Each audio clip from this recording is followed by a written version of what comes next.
sa Capernaum. Okay, Capernaum. Tumira siya doon. So much so, Capernaum will be called the town of Jesus.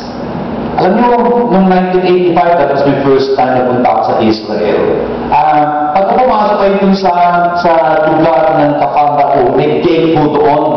Nakasulat dun sa gate, you know, Capernaum, the town of Jesus. Ngayon pag pumasok kayo, ganun eh. Okay? Pero 1985, nung pumasok ko doon, and subsequently several times still, hindi lang po yung nakasulat doon. Nakasulat doon, Capernaum, the town of Jesus, open from 8 to 12, 1 to 5. Gano'n? Buti kayo inuso nila yun you know? Anyway, pupunta ko si Patros April 3, mag-susunod.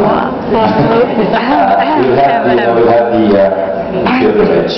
Anyway, yun ang Capernaum, if you will notice, Capernaum, let me put this bigger,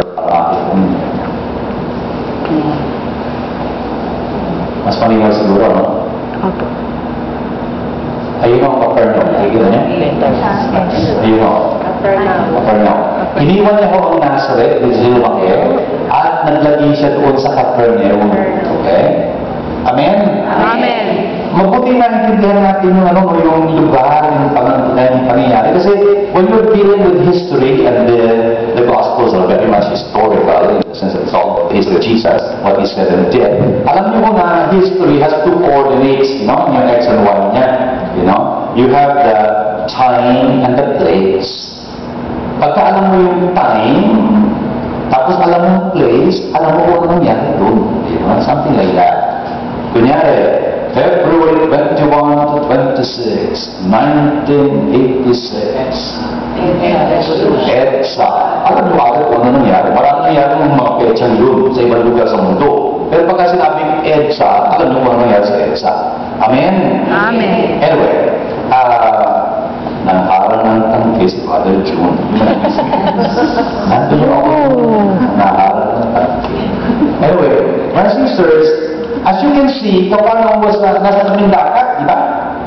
Nakita naman nasa tabing dagat, right? Yun nga, naglalakad si Jesus sa tabing dagat. Okay?